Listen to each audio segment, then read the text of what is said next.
Em 29 de abril de 1945, tropas americanas libertaram o campo de concentração de Dachau. Horas depois, vários guardas alemães foram executados por soldados americanos. Alguns estavam sob custódia. Outros tentavam se render. Nenhum foi levado a julgamento. Não houve rendição formalmente reconhecida. A cadeia de comando do campo havia se desintegrado e membros da SS se misturaram aos prisioneiros. Execuções ocorreram em vários pontos do complexo sem coordenação visível. Não havia ordens claras nem consequências subsequentes. O que os soldados viram ao entrar em Dachau? O que desencadeou aqueles tiros? E por que o alto comando decidiu não intervir? Os carros da morte, a descoberta que iniciou o incêndio. Em 29 de abril de 1945, o 157º Regimento de Infantaria do EUA avançava em direção a Munique, quando descobriu um comboio ferroviário próximo a um complexo murado. 39 vagões permaneciam estacionados nos trilhos, abandonados durante a retirada alemã. O soldado Michael Thompson abriu o primeiro vagão. Recuou imediatamente, tomado por um fedor nauseante. Seus gritos alertaram outros soldados que se aproximaram para descobrir o conteúdo que alteraria para sempre sua compreensão do conflito. Cada vagão continha centenas de corpos empilhados desordenadamente. A maioria eram esqueletos cobertos por pele amarelada, vestidos com uniformes listrados ou completamente nus. Seus rostos exibiam expressões de agonia. Bocas abertas, olhos fundos, mãos cerradas agarrando companheiros mortos. O comboio vinha de Buchenwald, evacuado em 7 de abril por ordem de Himmler. Seu destino oficial era Dachau para redistribuir os prisioneiros. Os bombardeios aliados fragmentaram o sistema ferroviário. O trem ficou retido por mais de uma semana, 3 dias em Plauen, 2 em Hof e 4 perto de Nuremberg. Sem comida ou água, os prisioneiros morreram em massa desde a primeira noite. Sobreviventes, posteriormente localizados, descreveram uma progressão de horror que começou com uma sede desesperada e evoluiu para canibalismo. Os mais fracos morriam primeiro, os doentes, os idosos e as crianças. Seus corpos permaneciam entre os vivos por dias, decompondo-se à medida que o trem avançava esporadicamente. Quando chegou a Dachau, em 28 de abril, o comboio continha 2.310 cadáveres e 180 sobreviventes em estado crítico. Os guardas da SS fugiram durante a noite, abandonando os carros onde as tropas os encontrariam horas depois. Para os veteranos do 157º, calejados em Anzio e no Vale do Ródano, isso representou um novo nível de horror.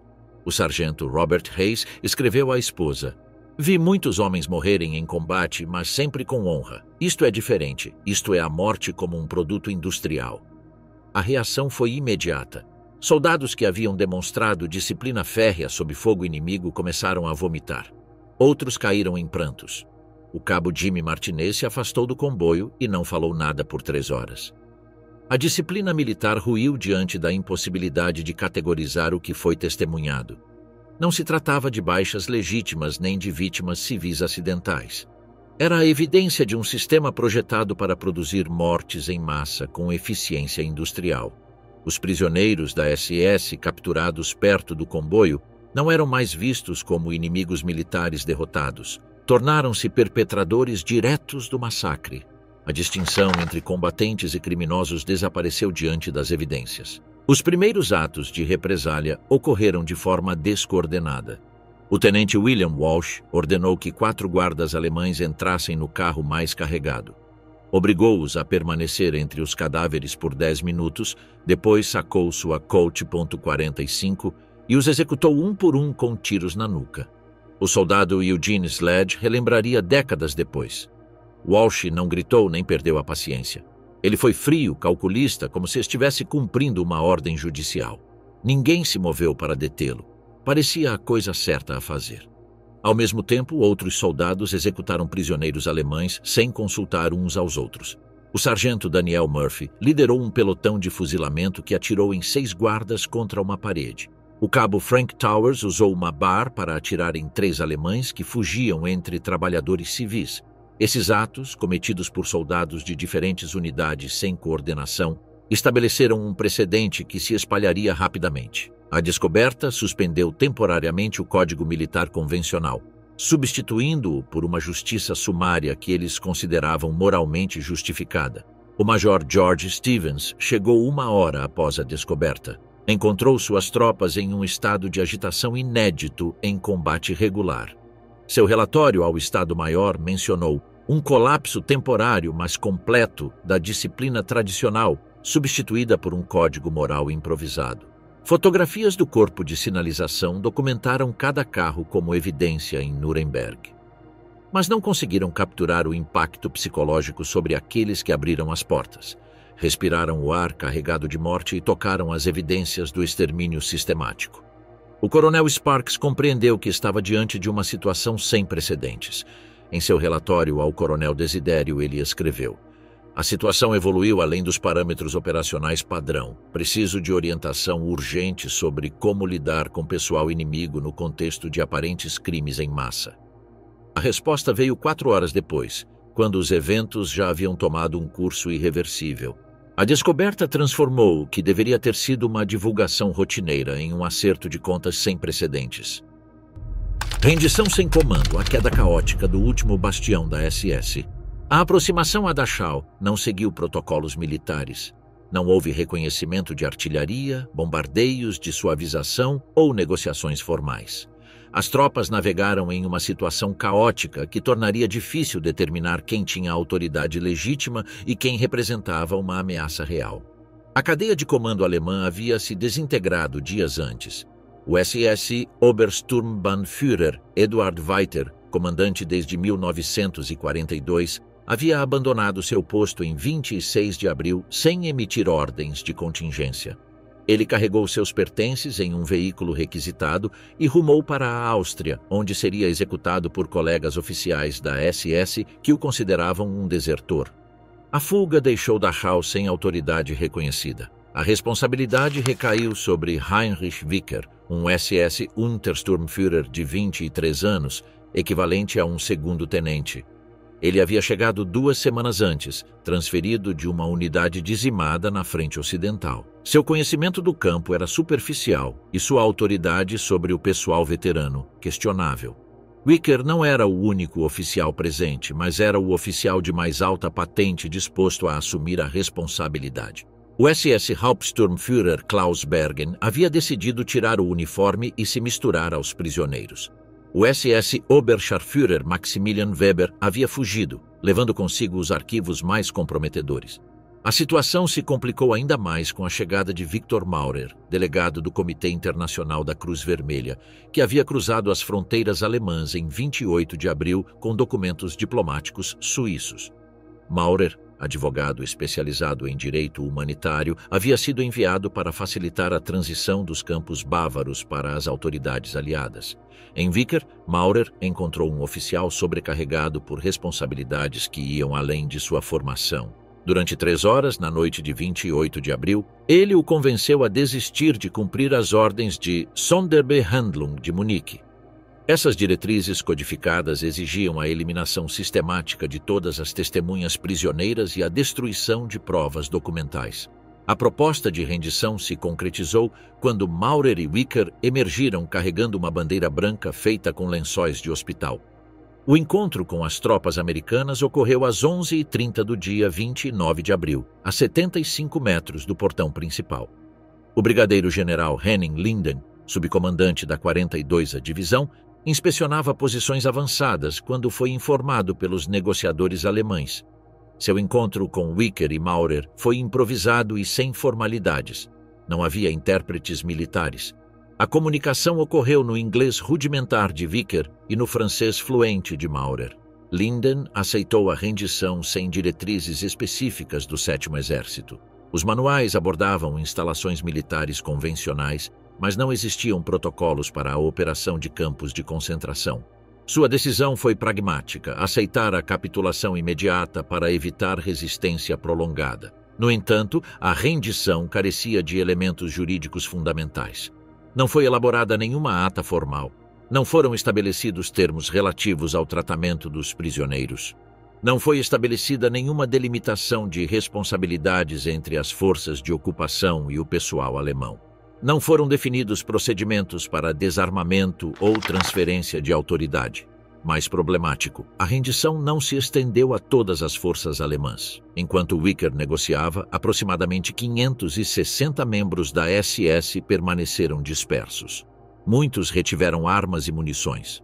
Outros ocuparam torres defensivas sem ordens claras. Um grupo considerável optou por estratégias individuais de sobrevivência. Alguns abandonaram seus uniformes característicos e adotaram roupas civis. Outros tentaram se misturar aos prisioneiros libertados, na esperança de passar despercebidos durante a confusão inicial. Essa fragmentação criou uma perigosa ambiguidade tática. Os americanos não conseguiam determinar quem havia participado da rendição e quem representava uma ameaça. A falta de identificação uniforme tornava impossível distinguir entre rendidos, combatentes disfarçados e colaboradores em fuga. Os primeiros relatos mencionaram tiros esporádicos, embora não fosse possível identificar se se tratava de resistência organizada, gestos desesperados de guardas isolados ou execuções de prisioneiros para eliminar testemunhas. Essa incerteza aumentou a tensão entre as tropas que avançavam sob a presunção de rendição incompleta. O alerta de Maurer sobre elementos armados descontrolados amplificou essa percepção. Suas palavras exatas, registradas por Linden, foram: "Não posso garantir o controle sobre todos os guardas. Há grupos que podem resistir independentemente de ordens." Os documentos encontrados corroboravam essas preocupações. Ordens datadas entre 24 e 27 de abril instruíam procedimentos de limpeza final, remoção de prisioneiros doentes, destruição de arquivos e preparação de posições defensivas. Outra diretiva do SS Gruppenführer, Richard Glucks, autorizava medidas extremas para impedir que instalações caíssem intactas em mãos inimigas. Particularmente perturbador foi um memorando de 27 de abril que dividiu o pessoal em 3 categorias: essenciais para a evacuação para a Áustria, dispensáveis para aqueles que poderiam se render e comprometidos para aqueles que deveriam ser eliminados para evitar depoimentos. Essa classificação sugeria planos para assassinatos seletivos, independentemente de qualquer rendição. A complexidade tornou-se evidente quando, horas após a rendição, os incidentes armados continuaram. Guardas em torres dispararam contra prisioneiros que se aproximavam do arame farpado, cumprindo ordens anteriores sem conhecimento da rendição. Soldados da SS emergiram de bunkers subterrâneos portando armas automáticas, provocando breves confrontos com patrulhas americanas. Esses episódios validaram a percepção de que a rendição havia sido incompleta, fraudulenta ou ignorada por segmentos significativos do efetivo alemão. Essa percepção justificaria ações violentas contra prisioneiros alemães que poderiam ter sido protegidos pela rendição. A ausência de uma cadeia de comando unificada significava que não havia um interlocutor válido para estabelecer regras sobre o tratamento de prisioneiros. Na rendição convencional, o oficial de mais alta patente assumia a responsabilidade pelos subordinados e negociava as condições de cativeiro. Em Dachau, essa posição não existia. O resultado foi que cada unidade americana teve que improvisar decisões sobre como tratar o pessoal alemão que encontrava. Dachau em chamas, o pátio onde tudo quebrou. Às 14h45 do dia 29 de abril, em um recinto retangular conhecido como Pátio de Carvão, ocorreu o episódio mais documentado da libertação: a execução em massa de prisioneiros alemães sob custódia americana. É notável pela presença direta de um oficial superior, pela intervenção imediata para interromper o massacre e pela documentação detalhada. O Pátio de Carvão era um recinto de 40 por 20 metros localizado atrás do campo principal, adjacente aos prédios administrativos da SS. Seus muros de tijolos de 3 metros de altura e o acesso controlado exclusivo o tornavam um espaço adequado para confinar temporariamente prisioneiros durante o processamento. Originalmente servia para armazenar combustível para caldeiras que aqueciam escritórios alemães. O coronel Felix Sparks, comandante do 157º Regimento e veterano da Sicília e de Anzio, havia designado esta área como ponto de parada para guardas da SS capturados durante as primeiras 3 horas. Sua decisão refletia os procedimentos táticos padrão: separar os prisioneiros de acordo com o perigo percebido, mantê-los sob guarda armada e processá-los assim que a situação se estabilizasse. Durante a manhã, aproximadamente 50 homens foram conduzidos ao complexo. A composição refletia a confusão de identidades da rendição. 18 usavam uniformes pretos completos da SS, 15 usavam uniformes da Wehrmacht sem marcas distintivas, 12 usavam combinações militares e civis que sugeriam camuflagem e 5 vestiam roupas completamente civis. Para proteger o grupo, Sparks designou o tenente William Walsh, um oficial de West Point com um histórico impecável, acompanhado por 8 soldados experientes da Companhia Kilm. Como medida de segurança, uma metralhadora Browning M1919A4 foi montada em uma posição de comando, operada pelo soldado Richard Birday Paluch, de 19 anos, que não tinha experiência anterior em lidar com prisioneiros. A metralhadora estava posicionada em um monte que oferecia uma visão panorâmica do complexo. Sua presença atendia a instruções manuais que exigiam capacidade de supressão automática ao proteger grandes grupos. Paluch recebera ordens de manter a arma pronta, mas disparar apenas com autorização direta ou se os prisioneiros apresentassem resistência evidente. Antes de partir para atender a uma emergência médica em que prisioneiros libertados precisavam de tratamento para hipotermia, Sparks deu instruções explícitas. Suas palavras exatas, registradas em vários depoimentos, foram: "Estes homens são prisioneiros de guerra sob a proteção de Genebra. Não importa o que tenham feito antes. Qualquer mau tratamento será punido de acordo com o Código Militar." Os eventos ocorreram 15 minutos após a partida. Segundo o cabo Henry Wells, uma testemunha a menos de 10 metros de distância, vários prisioneiros começaram a demonstrar crescente agitação. Alguns se sentaram parcialmente, outros trocaram palavras em alemão em voz alta e alguns olharam para as saídas, avaliando a possibilidade de escapar. A tensão aumentou quando o SS-Unterscharführer Klaus Detmer, posteriormente identificado por documentos em seu uniforme, levantou-se, violando as ordens de permanecer sentado.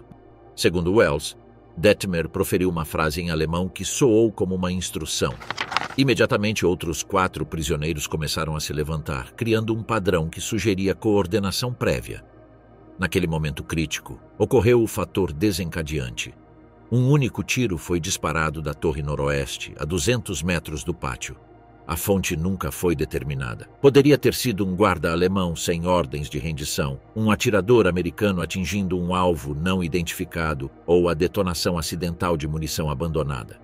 Paluch, inexperiente em situações tensas envolvendo prisioneiros e incapaz de distinguir entre movimentos ameaçadores genuínos e sinais normais de ansiedade, interpretou a combinação de movimentos alemães e tiros externos como uma tentativa coordenada de fuga ou rebelião. Sem pedir autorização a Walsh, que estava na extremidade oposta supervisionando outros guardas, e sem emitir nenhum aviso, ele imediatamente abriu fogo. A primeira rajada de balas calibre 36 disparou em direção ao centro do grupo, atingindo inicialmente Detmer e os 4 que haviam se levantado. O impacto os derrubou instantaneamente, mas suas quedas e gritos causaram pânico generalizado. Alguns tentaram correr para os cantos em busca de proteção. Outros se jogaram no chão, buscando abrigo inexistente. Essas ações defensivas alimentaram a percepção equivocada de Paluch de que uma tentativa de fuga em massa estava em andamento, exigindo a supressão com força letal máxima. Ele continuou atirando sistematicamente, varrendo a área com rajadas contínuas que esvaziavam fita após fita. Segundo relatos de testemunhas, o jovem parecia desconectado da realidade, preso em uma espiral de violência que havia perdido o contato com quaisquer ameaças reais. Walsh, posicionado no canto sudeste quando o tiroteio começou, não interveio imediatamente. Sua inação seria objeto de análise posterior, mas depoimentos sugerem que ele experimentou segundos de choque paralisante antes de compreender a situação. Quando reagiu, começou a gritar ordens para cessar fogo, mas Paluch não respondeu aos comandos verbais. O som dos disparos contínuos do M1919A4 alertou Sparks, que estava a 300 metros de distância supervisionando as operações médicas. A cadência de tiros contínua e distinta, diferente dos disparos esporádicos que caracterizaram a manhã, indicava um combate intenso que exigia intervenção imediata. Sparks abandonou suas atividades e correu para o pátio, chegando 3 minutos após o início do tiroteio. A cena superou qualquer situação que ele já havia enfrentado em 3 anos de combate. Palush continuou atirando nos corpos caídos enquanto gritava incoerentemente, em um colapso psicológico completo que o isolou de qualquer consideração racional. A intervenção de Sparks foi imediata e física. Ele investiu contra Palush, chutou-o violentamente, derrubando-o no chão e desconectou manualmente o mecanismo de alimentação para interromper permanentemente o disparo. Sua ação evitou um grande massacre, embora tenha ocorrido tarde demais para a maioria das vítimas. O resultado: 12 guardas alemães mortos instantaneamente por múltiplos tiros, 17 feridos em graus variados. Vários ficariam em agonia por horas depois. A cena representava uma carnificina chocante em qualquer contexto, mas especialmente perturbadora quando envolvia prisioneiros rendidos sob custódia formal. A reação de Sparks foi imediata e protocolar. Ele ordenou atendimento médico urgente para todos os feridos, separou Palush para avaliação psiquiátrica, dispensou temporariamente Walsh enquanto aguardava a investigação e preparou um relatório detalhado que não omitia aspectos comprometedores. Sua classificação oficial foi clara: uso não autorizado de força letal contra prisioneiros não combatentes sob custódia militar dos EUA, reconhecendo abertamente uma violação do direito militar internacional. O exame médico de Palush revelou fadiga extrema com choque psicológico agudo. Especialistas determinaram que a exposição prévia a atrocidades havia causado desestabilização mental, que se manifestava sob pressão. Essa avaliação seria crucial para evitar processos judiciais. O general Charles Banfield recebeu um relatório completo. Sua avaliação foi pragmática, um ato individual não planejado, contrário às ordens estabelecidas e interrompido pela intervenção do comando. Essa caracterização permitiu que o episódio fosse classificado como um incidente de segurança, em vez de uma violação sistemática. O que distingue este episódio é precisamente a presença do comandante e a intervenção para o impedir. Sparks não encobriu o incidente. Ele o relatou honestamente como uma transgressão que ele próprio tinha impedido. A vingança dos libertos quando os capos foram julgados. Enquanto os soldados realizavam represálias contra os guardas alemães, outra forma de justiça sumária acontecia nos quartéis.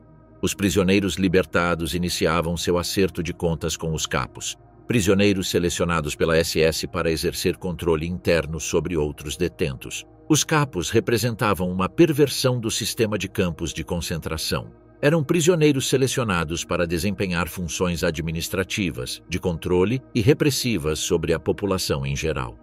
Em troca de manter a ordem rigorosa, organizar trabalhos forçados, distribuir rações e participar de seleções para experimentos ou execuções, recebiam privilégios que significavam a diferença entre a sobrevivência e a morte. Rações adicionais, roupas mais bem conservadas, acesso ocasional a saneamento básico, acomodações menos lotadas e uma maior chance de sobrevivência. A maioria evoluiu de vítimas para algozes ao longo de anos de adaptação.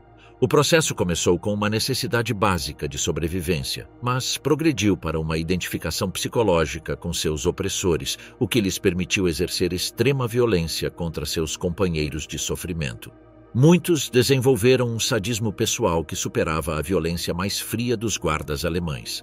Franz Koziel, o capo do quartel 15 e responsável pela seleção de prisioneiros para experimentos de hipotermia, havia desenvolvido um sistema de tortura que incluía privar prisioneiros fracos de cobertores durante as noites de inverno e forçá-los a dormir nus no chão congelado até que implorassem para serem incluídos em listas de voluntários para experimentos. Seu método garantia um suprimento constante de cobaias. Stanisław Grzesiuk, o capo polonês do destacamento do crematório, havia transformado a distribuição de rações em um sistema de extorsão sexual, no qual prisioneiras eram forçadas a se submeter às suas exigências para receber comida suficiente para manter seus filhos vivos. Aquelas que se recusavam tinham suas rações reduzidas a níveis que garantiam a morte por inanição. Com a chegada dos aliados, os capos tornaram-se alvos mais vulneráveis no campo libertado. Ao contrário dos guardas alemães, que podiam tentar fugir ou se render às autoridades americanas, os capos permaneceram presos entre prisioneiros intimamente familiarizados com seus crimes específicos. A identificação foi instantânea e executada com uma precisão que refletia anos de observação motivados pela sobrevivência. Os prisioneiros se lembravam vividamente do indivíduo que havia selecionado parentes, do que havia roubado medicamentos destinados a doentes terminais, do que havia estuprado mulheres em troca de proteção, do que havia espancado crianças até a morte por infrações menores. O primeiro incidente documentado ocorreu no quartel 7 às 13h20. 8 prisioneiros húngaros identificaram József Vamos, o capo responsável pela distribuição de água potável. Ele havia vendido acesso à água limpa em troca de objetos de valor durante 2 anos, condenando à morte por desidratação aqueles que não pudessem pagar. Os húngaros o arrastaram para a latrina comunitária, onde ele foi submerso em excrementos até sufocar. Simultaneamente, no quartel 12, sobreviventes judeus de Tessalônica executaram Dimitrios Papadopoulos, um capo grego que havia ajudado a selecionar mais de 300 de seus compatriotas para transporte para Auschwitz. Eles usaram cordas retiradas de colchões para estrangulá-lo lentamente, prolongando a agonia por 20 minutos, enquanto o lembravam dos nomes específicos de cada vítima. Na seção feminina, prisioneiras polonesas localizaram Irena Kowalska, a capo, que administrava o bordel clandestino, onde a SS forçava mulheres selecionadas à prostituição. Kowalska havia desenvolvido um sistema no qual denunciava mulheres que tentavam suicídio para escapar da prostituição forçada, garantindo a execução pública como advertência. As polonesas a esfolaram viva com cacos de vidro, replicando os métodos de tortura que ela havia sugerido aos guardas alemães. O sargento Peter Gallery, do 222º Regimento, documentou em seu diário as execuções que testemunhou durante seu turno. Sua anotação de 29 de abril descreveu a morte de Anton Müller, o capo austríaco responsável pelo hospital, que havia participado do assassinato de mais de 500 prisioneiros com injeções letais de fenol sob o pretexto de tratamento médico. Müller foi capturado por médicos prisioneiros que sobreviveram à sua seleção. Eles o levaram para a sala de cirurgia, onde o imobilizaram na mesa cirúrgica com as mesmas correias que ele usava para conter as vítimas. Eles então realizaram nele, sem anestesia, os mesmos experimentos de amputação progressiva que ele havia conduzido durante meses em prisioneiros conscientes, documentando cada fase com o mesmo sadismo científico que caracterizava seu trabalho. O capitão médico Marcus Smith registrou pelo menos 17 corpos com sinais de tortura prolongada, todos identificados como capos por sua crueldade particular. Os métodos variavam de acordo com a especialidade do criminoso.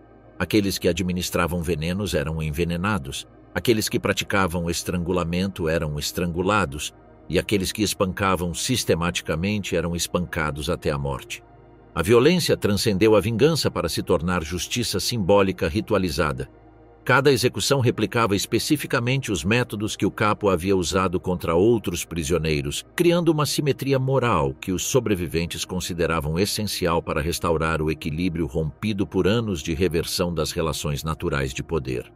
A resposta americana foi a inação deliberada. Soldados treinados no tratamento adequado de prisioneiros e na proteção de civis testemunharam múltiplas execuções sem tentar impedi-las, documentá-las ou relatá-las. Essa inação não foi resultado de ignorância, mas de uma decisão consciente e moralmente calculada. Os soldados entendiam que a justiça legítima existia, transcendendo as considerações legais formais do direito militar. Eles haviam testemunhado o sistema de horror em ação, conseguiam identificar vítimas e perpetradores, reconheciam que intervir para proteger colaboradores teria constituído uma segunda vitimização para aqueles que já haviam sofrido anos de tortura sistemática. O tenente Jack Hallowell prestou depoimento revelador sobre essa colaboração tácita. Na tarde de 29 de abril, um prisioneiro holandês, que se identificou como Dr. Willem van der Berg, aproximou-se, solicitando uma arma para se proteger de guardas alemães que pudessem permanecer escondidos. Hallowell, sem investigar suas verdadeiras intenções ou consultá-lo sobre o protocolo adequado, entregou-lhe uma Luger confiscada.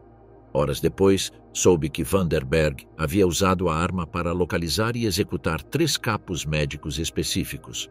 Heinrich Stoltz, responsável pela seleção de pacientes para a eutanásia, Rudolf Kemper, que havia extraído ouro dental de prisioneiros vivos, e Klaus Weber, que administrava injeções letais em crianças. A estratégia de Vanderberg refletia uma sofisticação que transcendia a vingança impulsiva. Ele rastreou cada capo individualmente, confrontou-os com listas específicas de vítimas identificadas pelo nome e os executou usando os mesmos métodos que eles empregaram. Essa dinâmica se estendeu aos guardas alemães juniores que tentavam se misturar aos prisioneiros libertados. Alguns haviam descartado uniformes característicos e adotado as roupas de prisioneiros falecidos, mas as memórias dos sobreviventes eram notavelmente precisas. Na área do crematório, os prisioneiros soviéticos identificaram Wilhelm Brenner, o Unterscharführer responsável por supervisionar a execução de prisioneiros russos, atirando em suas nucas. Brenner havia adotado um uniforme listrado e se misturado aos prisioneiros libertados, mas foi reconhecido por Ivan Petrov, um sobrevivente que testemunhara a execução do irmão sob ordens diretas de Brenner. Os soviéticos levaram Brenner ao crematório principal, ainda quente das operações da manhã, e o colocaram vivo na câmara de combustão. Seus gritos foram audíveis por vários minutos. Os prisioneiros consideraram isso apropriado, pois Brenner havia ordenado que prisioneiros feridos, ainda respirando, fossem queimados vivos ao chegarem ao crematório.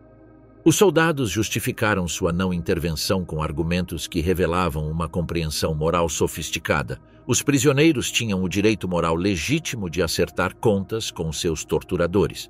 Qualquer sistema de justiça formal seria inadequado para punir crimes de tal magnitude. Interromper a retaliação significaria proteger os perpetradores óbvios das atrocidades.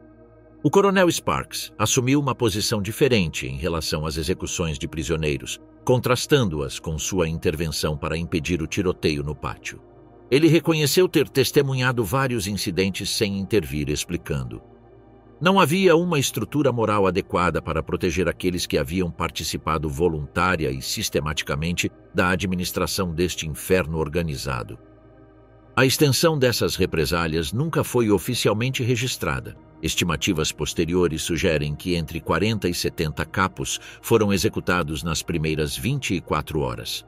A estes, somaram-se aproximadamente 20 guardas alemães de menor importância, identificados enquanto tentavam escapar, misturando-se aos prisioneiros libertados. Os relatórios formais concentravam-se em aspectos operacionalmente relevantes: o número de prisioneiros libertados e seu estado de saúde, a organização do atendimento médico de emergência, a documentação das instalações para futuros processos judiciais e a implementação de medidas de saúde pública para prevenir epidemias. As mortes de capos e guardas juniores eram sistematicamente omitidas, classificando-as como assuntos internos que não exigiam intervenção militar. Essa falta de documentação complicou a reconstrução historiográfica. Somente por meio de depoimentos pessoais, diários particulares e entrevistas posteriores, foi possível estabelecer que as execuções de colaboradores representaram uma dimensão significativa da violência durante a libertação.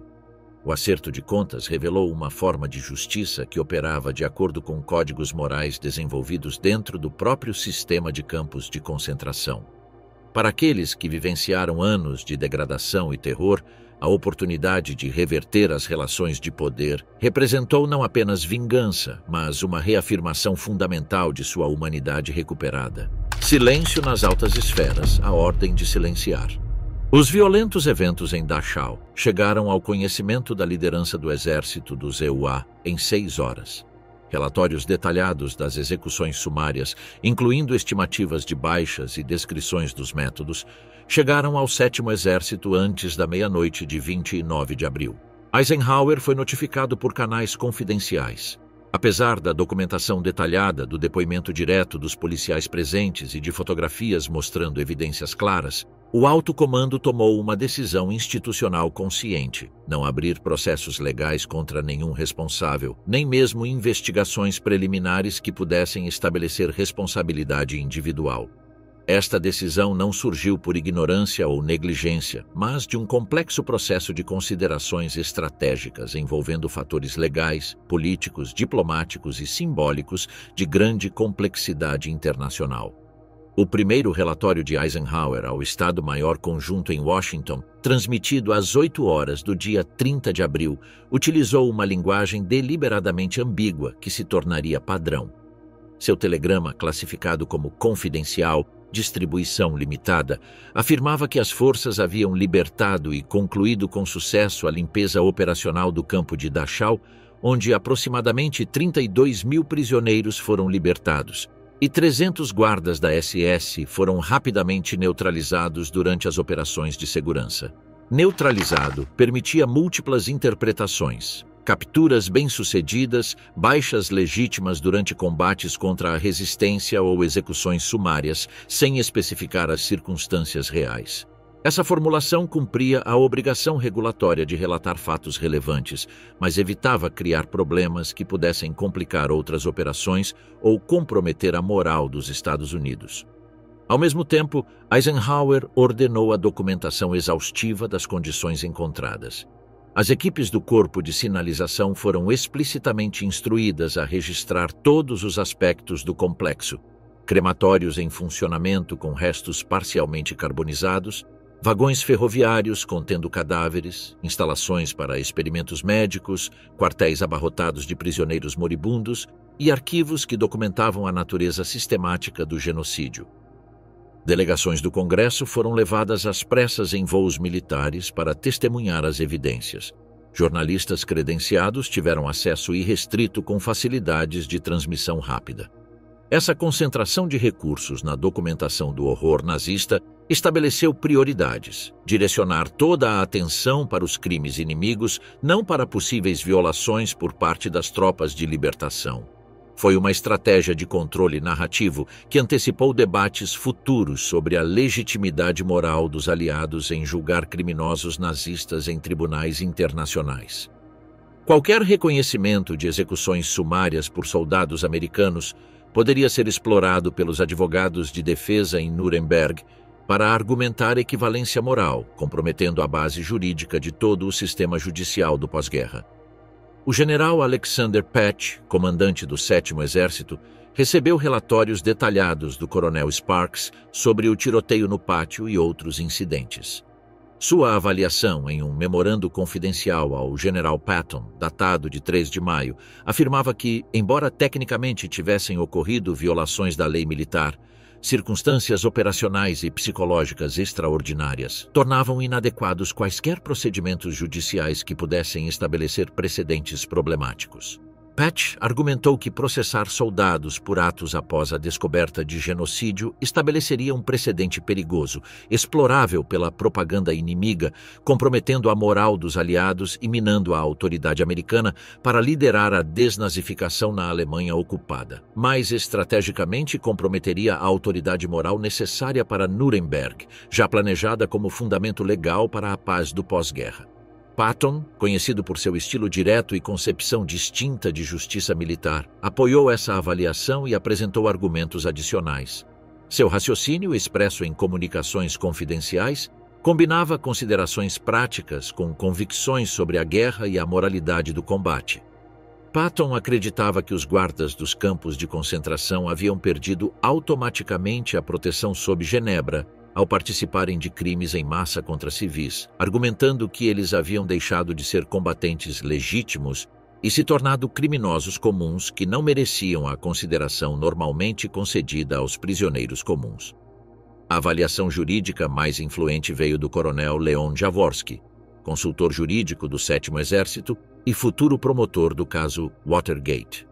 Em um memorando confidencial de 23 páginas, datado de 15 de junho, Jaworski analisou todas as implicações legais e precedentes judiciais envolvidos no julgamento de soldados por eventos específicos em Dachau. Jaworski reconheceu que as execuções de prisioneiros rendidos constituíam violações das leis de guerra segundo as convenções de Haia e Genebra, mas argumentou que justiça e equidade não exigem que se empreenda a tarefa extremamente difícil e talvez impossível de fixar a responsabilidade individual nessas circunstâncias historicamente únicas que transcendem qualquer precedente legal conhecido. Sua análise enfatizou a falta de precedentes para julgar reações militares à descoberta direta de campos de extermínio em operação. Os códigos militares existentes, desenvolvidos para combate convencional entre exércitos regulares, não contemplavam cenários em que soldados profissionais fossem repentinamente confrontados com evidências de genocídio sistemático operando com eficiência industrial. O memorando estabeleceu fatores atenuantes específicos, ausência de rendição formalmente reconhecida, criando ambiguidade sobre o status legal dos capturados, presença persistente de elementos alemães armados, mantendo condições ativas de combate, impacto psicológico imediato das descobertas, excedendo a preparação militar convencional, ausência de premeditação, distinguindo atos de crimes calculados, e intervenção direta de oficiais superiores para impedir execuções, demonstrando que elas não constituíam política oficial. Nenhum dos dois justificou tecnicamente as execuções de uma perspectiva puramente legal, mas forneceram um contexto que tornou moralmente compreensível e administrativamente justificável a decisão de não processar soldados que agiram sob pressões extraordinárias, sem precedentes históricos. A posição foi cristalizada em uma diretriz do Estado-Maior Conjunto de 20 de junho, estabelecendo todos os eventos como administrativamente fechados, sem processos judiciais, investigações criminais ou revisões disciplinares que pudessem criar registros comprometedores para uso futuro por inimigos dos Estados Unidos. Esta decisão foi comunicada discretamente por canais confidenciais, sem anúncios públicos ou declarações à imprensa. O objetivo era manter uma ambiguidade controlada que permitisse flexibilidade com base nas necessidades futuras da política externa. A terminologia adotada nos registros oficiais refletia essa política de ambiguidade controlada. Relatórios do 7º Exército, relatórios ao Pentágono e documentação administrativa classificavam os incidentes usando formulações neutras. Uso não autorizado da força durante operações de segurança, neutralização de elementos hostis em circunstâncias excepcionais, incidentes de controle durante a segurança objetiva, situações não padronizadas resolvidas em campo. Essas formulações evitavam termos comprometedores como execução, massacre, crime de guerra ou violação de convenções, que poderiam ser usados por advogados, jornalistas ou governos estrangeiros para questionar a autoridade moral americana em assuntos internacionais do pós-guerra. Os soldados envolvidos foram tratados com discrição administrativa. O artilheiro do pátio foi declarado inapto para o combate e transferido para avaliação psiquiátrica sem acusações criminais. Walsh foi transferido para funções administrativas longe do fronte, mantendo sua patente sem processos disciplinares visíveis. Outros foram transferidos sem que as penalidades constassem em registros permanentes.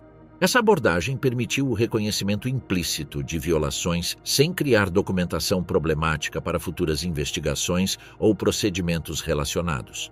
Soldados foram retirados de situações em que poderiam repetir os atos, mas sem processos que estabelecessem precedentes legais ou gerassem documentação que pudesse ser usada por advogados de defesa de criminosos nazistas. Sparks não só escapou da disciplina como foi promovido. Sua intervenção para interromper o tiroteio foi interpretada como liderança responsável em circunstâncias extremas.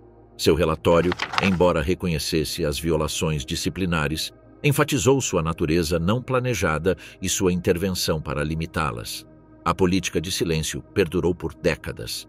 Quando jornalistas perguntaram sobre possíveis execuções sumárias em Dachau, a resposta oficial do Departamento de Defesa foi que não há registros documentados de incidentes dessa natureza. Essa posição se manteve até 1989, quando Sparks ofereceu o primeiro reconhecimento oficial em uma entrevista ao Centro de História Militar do Exército. A desclassificação de documentos em 1995, durante o 50º aniversário da libertação, confirmou que o alto comando sabia desde o início e conscientemente optou por não agir. Memorandos de Patch, Jaworski e outros oficiais revelaram o processo deliberativo que levou ao fechamento administrativo. Ao contrário de outros massacres, como o de Biscari, na Sicília, onde soldados americanos foram processados por executar prisioneiros italianos e alemães, Dachau foi tratado como uma situação única que exigia considerações especiais. A avaliação final foi que processar soldados por reações à descoberta de campos de extermínio poderia criar expectativas irreais sobre o comportamento humano em condições que transcendiam qualquer preparação militar convencional. O caso estabeleceu um precedente doméstico sobre como lidar com infrações militares cometidas sob condições psicológicas extremas, refletindo o reconhecimento de que certas situações podem quebrar até mesmo a disciplina mais cuidadosamente treinada, sem necessariamente constituir uma falha institucional passível de ação. Inferno funcional, Dachau antes da chegada dos aliados. Para entender por que soldados treinados em direito militar executavam prisioneiros rendidos, é essencial examinar o que Dachau era na época de sua libertação, uma máquina de morte industrial totalmente operacional, um complexo sistemático projetado para desumanização, experimentação médica criminosa e extermínio em massa de seres humanos de acordo com os critérios raciais, políticos e eugênicos do Estado nazista. Dachau foi o primeiro campo de concentração oficial do Terceiro Reich, estabelecido em 22 de março de 1933, 47 dias após a ascensão de Hitler ao poder. Heinrich Himmler, então chefe de polícia de Munique e futuro arquiteto do sistema de campos de concentração, anunciou pessoalmente sua inauguração, descrevendo a instalação como o primeiro campo de concentração para prisioneiros políticos, projetado para proteger a população alemã de elementos subversivos. Inicialmente concebido como um centro de detenção temporário para opositores imediatos, líderes comunistas, líderes social-democratas, sindicalistas proeminentes e intelectuais críticos, sua função evoluiu para algo mais sinistro. Durante seus 12 anos de operação, tornou-se um laboratório experimental onde a SS desenvolveu, aperfeiçoou e sistematizou métodos de controle psicológico, tortura científica e extermínio eficiente que seriam implementados em toda a rede europeia de campos de concentração. O campo serviu como centro de treinamento para as SIS Totenkopfverbände, unidades caveira morta, que mais tarde administrariam Auschwitz, Treblinka, Sobibor e Bergen-Belsen. Os métodos desenvolvidos, desde técnicas de humilhação psicológica a procedimentos de execução em massa, foram codificados em manuais oficiais distribuídos por todo o sistema como padrões operacionais. De 1933 a 1945, mais de 200 mil pessoas foram oficialmente registradas como prisioneiras. Esse número representa apenas uma fração da população total, pois não inclui aqueles que foram executados imediatamente sem registro, aqueles que morreram durante o transporte, aqueles transferidos para execução imediata ou milhares que simplesmente desapareceram dos registros sem explicação. O campo funcionava como um complexo multifuncional, combinando uma prisão política, um centro de trabalhos forçados, uma instalação de experimentação médica criminal e um centro de extermínio em massa, dependendo das necessidades cambiantes do regime. Essa evolução refletiu a própria transformação do nazismo de um sistema autoritário convencional para uma máquina genocida sem precedentes. A infraestrutura refletia sua evolução rumo à morte industrial. O crematório original de 1940, construído para lidar com o drástico aumento da mortalidade, foi substituído em 1942 pelo Barracão X, uma instalação projetada por engenheiros especializados que incluía 4 fornos industriais de alta capacidade, capazes de incinerar 150 corpos por dia, operando em turnos contínuos de 24 horas. Ao lado desses fornos, foi construída uma câmara de gás totalmente funcional, equipada com um sistema de ventilação especializado e mecanismos de vedação hermética. Embora seu uso sistemático para extermínio em massa continue sendo objeto de análise histórica, Há documentação clara de seu uso em execuções seletivas e experimentos com Zyklon B sob supervisão médica para estudar os efeitos fisiológicos de diferentes concentrações químicas. Os registros contábeis encontrados intactos revelaram a dimensão industrial do extermínio. Em abril de 1945, os arquivos documentaram mais de 4.000 processamentos, um eufemismo burocrático para execuções ou mortes catalogadas, com picos de 250 corpos processados diariamente durante a semana anterior à chegada dos aliados. Esses números refletiam a implementação acelerada das ordens de limpeza preventiva de Munique para eliminar testemunhas antes da captura inevitável. A terminologia utilizada, Sonderbehandlung beschleunigen, acelerar o tratamento especial, e Spuren beseitigen, eliminar vestígios, havia sido desenvolvida para camuflar linguisticamente a realidade do assassinato em massa. Quando os americanos entraram em 29 de abril, encontraram crematórios operando ativamente sob ordens recebidas na noite anterior. A equipe técnica, liderada por Maximilian Grabner e sua equipe do Sonderkommando, havia recebido instruções para manter a incineração contínua até a chegada dos aliados, a fim de destruir evidências. Os fornos operavam em capacidade máxima em turnos contínuos, processando não apenas os corpos de prisioneiros recentemente executados, mas também desenterrando e reincinerando cadáveres de valas comuns cavadas, quando a capacidade de cremação era insuficiente para lidar com o volume de mortes produzidas pelas políticas de extermínio acelerado implementadas desde janeiro de 1945. Uma dimensão perturbadora era o Programa Oficial de Experimentação Médica em Humanos Vivos. O Hospital de Pesquisa era uma série de enfermarias especializadas, totalmente equipadas com instrumentos cirúrgicos de última geração, onde procedimentos experimentais eram realizados sem anestesia, consentimento ou consideração pelo bem-estar dos indivíduos utilizados como material de laboratório. Esses experimentos não eram iniciativas marginais de médicos individuais, mas programas oficiais coordenados e financiados por prestigiosos institutos científicos do Reich, universidades alemãs reconhecidas e forças armadas, que forneciam financiamento específico, equipamentos importados e supervisão técnica regular por professores universitários e médicos militares de alta patente. Os experimentos de hipotermia, dirigidos pelo Dr. Sigmund Rascher, sob a supervisão do Instituto de Pesquisa Médica da Luftwaffe e financiados pelo Ministério do Ar, imergiram sistematicamente prisioneiros selecionados em tanques de água gelada mantidos entre 2 e 12 graus Celsius para estudar os limites de resistência ao frio extremo e desenvolver técnicas de ressuscitação para pilotos abatidos em condições árticas. Os indivíduos, selecionados entre prisioneiros jovens e saudáveis para garantir resultados cientificamente válidos, foram mantidos até a inconsciência ou a morte, enquanto equipes médicas registravam sinais vitais, reações fisiológicas, alterações na temperatura corporal e tempos exatos de sobrevivência. Os dados foram tabulados estatisticamente e enviados ao Instituto Luftwaffe para o desenvolvimento de equipamentos de sobrevivência aprimorados.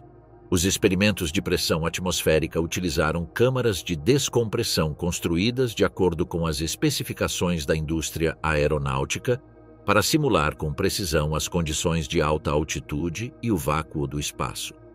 Os prisioneiros foram submetidos a pressões equivalentes a 20.000 metros até sofrerem embolia gasosa grave, convulsões e morte por asfixia, enquanto os efeitos fisiológicos da despressurização rápida eram estudados. Os procedimentos foram filmados em detalhes usando equipamento cinematográfico profissional para documentar as reações fisiológicas durante a agonia progressiva, criando um arquivo visual que foi mantido como material de pesquisa e enviado a institutos de medicina aeronáutica para análise por médicos civis e militares. O programa de malária, dirigido pelo Dr. Klaus Schilling sob autorização do Ministério do Interior e em colaboração com o Instituto Robert Koch em Berlim, infectou deliberadamente prisioneiros com diferentes cepas de Plasmodium falciparum e Vivax para testar a eficácia de tratamentos experimentais com quinina sintética, atebrina e outros antimaláricos desenvolvidos pela indústria farmacêutica alemã. Mais de 1.000 prisioneiros foram utilizados como cobaias ao longo de vários anos de pesquisa, a maioria dos quais morreu em decorrência de complicações de infecção ou dos efeitos tóxicos de tratamentos químicos administrados sem levar em conta os efeitos letais. Os resultados foram publicados em revistas médicas alemãs como contribuições legítimas ao conhecimento científico. Experimentos de esterilização em massa, coordenados com o Instituto de Antropologia Kaiser Wilhelm, testaram métodos para implementar programas de eugenia em populações conquistadas consideradas racialmente inferiores. Raios-X de alta intensidade, injeções químicas com nitrato de prata e outras substâncias cáusticas e procedimentos cirúrgicos desenvolvidos para rápida administração em massa foram sistematicamente utilizados para desenvolver técnicas que pudessem ser aplicadas a milhões de pessoas em territórios ocupados. Os documentos administrativos encontrados incluíam correspondência regular com autoridades científicas em Berlim, relatórios técnicos semanais sobre resultados com análise estatística completa, solicitações burocráticas de recursos humanos adicionais para pesquisas planejadas e orçamentos detalhados para equipamentos importados de universidades e hospitais alemães. Essa documentação demonstrou que os experimentos não eram iniciativas locais descontroladas de médicos motivados pelo sadismo, mas sim componentes integrais de programas científicos coordenados nacionalmente, sistematicamente financiados pelo Estado nazista e supervisionados academicamente pelas instituições médicas mais prestigiosas da Alemanha. Os necrotérios, examinados por médicos militares do ZUA durante dias após a libertação, continham centenas de corpos com evidências físicas claras de experimentos realizados nas horas e dias anteriores à chegada dos aliados. Amputações cirúrgicas sem justificativa médica, remoção sistemática de órgãos internos para análise, sinais de dissecação em sujeitos vivos, marcas de múltiplas injeções experimentais, procedimentos cirúrgicos de esterilização sem anestesia. Alguns cadáveres tinham números tatuados que correspondiam exatamente a registros experimentais específicos em prontuários médicos encontrados, permitindo a identificação precisa dos procedimentos realizados em cada indivíduo e dos médicos responsáveis por sua execução. As condições gerais na época da libertação eram indescritíveis. O quartel, projetado para abrigar um máximo de 500 prisioneiros em condições espartanas, porém habitáveis, abrigava rotineiramente até 2.500 pessoas em uma superlotação que eliminava qualquer possibilidade de dignidade, privacidade básica ou sobrevivência saudável. Os detentos dormiam empilhados em beliches de madeira, construídos em 3 níveis, sem colchões ou cobertores, ou diretamente no chão de terra batida, sobre camadas de excrementos, vômito, sangue seco e resíduos orgânicos acumulados ao longo de meses, sem possibilidade de limpeza. A falta de instalações sanitárias, apenas 12 latrinas para mais de 30.000 presos, transformara os alojamentos em focos de doenças e mortes que se perpetuavam por meio do contágio constante. O tifo epidêmico se espalhou descontroladamente entre uma população enfraquecida pela desnutrição extrema. Milhares de pessoas apresentavam sintomas avançados, febre constante acima de 40 graus Celsius, delírio permanente que as mantinha semiconscientes, erupções cutâneas extensas por todo o corpo e desidratação severa que havia reduzido seus corpos a esqueletos cobertos por pele translúcida. A desnutrição era generalizada e havia atingido níveis que médicos militares descreveram como os mais extremos já documentados na história médica moderna. Os prisioneiros haviam perdido entre 40% e 60% do seu peso corporal normal durante períodos de internação que se estendiam por anos, reduzindo adultos normais a números espectrais de menos de 40 quilos. Muitos estavam em estado terminal de fome, fisicamente incapazes de ficar em pé, realizar funções corporais básicas ou mastigar alimentos sólidos. O capitão médico Howard Wilsey documentou as condições em um relatório que se tornaria um documento histórico seminal. Desnutrição generalizada com edema de fome evidente em 90% dos casos examinados. Prevalência universal de doenças infecciosas, tifo exantemático, tuberculose pulmonar, disenteria crônica, pneumonia. Amplas evidências de abuso físico sistemático. Múltiplas fraturas com difícil cicatrização, queimaduras intencionais, mutilações cirúrgicas sem justificativa médica. Estimativa conservadora: 15 mil indivíduos necessitam de hospitalização imediata para sobreviver nas próximas 72 horas. As instalações administrativas revelavam a natureza sistemática da operação da instituição como um centro de extermínio. Arquivos organizados em escritórios especializados documentavam todos os aspectos operacionais com precisão contábil. Registros detalhados de chegada com fotografias e dados biométricos, classificações raciais baseadas em critérios pseudocientíficos, atribuições de tarefas específicas baseadas em habilidades profissionais anteriores, seleções periódicas para experimentos médicos com justificativas científicas e testes programados com datas e métodos específicos. Essa documentação demonstrou que Dachau não funcionava como um centro de detenção improvisado ou um campo administrado de forma caótica, mas sim como uma instalação industrial de processamento humano operando de acordo com procedimentos padronizados, cronogramas estabelecidos e metas específicas de produtividade quantitativa, medidas em termos de mortes processadas de forma eficiente. Os documentos mais perturbadores eram diretivas operacionais datadas dias antes da libertação. Uma ordem específica, datada de 26 de abril, instruía evacuação completa e liberação final do complexo, usando termos técnicos que analistas de inteligência identificaram como instruções codificadas para eliminar sistematicamente todas as testemunhas prisioneiras e destruir provas documentais comprometedoras. Outra diretiva de 28 de abril, assinada pelo SS Gruppenführer Richard Glucks na sede do sistema de campos de concentração, ordenou que todas as cremações programadas fossem aceleradas, que a documentação administrativa não essencial fosse imediatamente descartada e que cargas explosivas fossem preparadas para destruir instalações importantes se a evacuação completa do pessoal alemão não pudesse ser concluída antes da chegada do inimigo.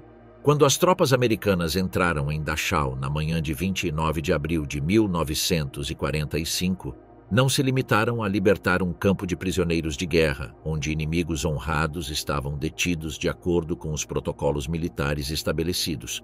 Elas interromperam ativamente o funcionamento de uma máquina industrial de morte que operou com eficiência sistemática e ininterrupta por 12 anos inteiros, desde os primeiros dias do regime nazista até o momento de seu colapso final. Os crematórios estavam sendo acionados e processando os corpos de acordo com cronogramas estabelecidos. Os experimentos médicos continuavam a ocorrer de acordo com os protocolos científicos programados.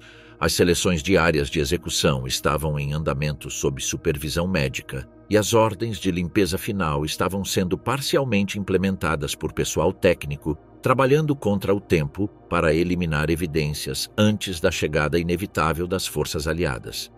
Essa realidade objetiva e plenamente documentada fornece o contexto essencial para a compreensão das reações imediatas dos soldados americanos durante as horas cruciais que se seguiram à sua entrada no complexo. Eles não haviam entrado em uma instalação militar derrotada, onde inimigos honrados haviam se rendido de acordo com as convenções estabelecidas de guerra entre nações civilizadas, mas em uma cena de crime ativa, onde o genocídio industrial continuou a operar até o momento exato de sua descoberta. A descoberta de que Dachau era um campo de extermínio em pleno funcionamento transformou fundamental e irreversivelmente a percepção dos soldados sobre a natureza do conflito que vinham travando há anos.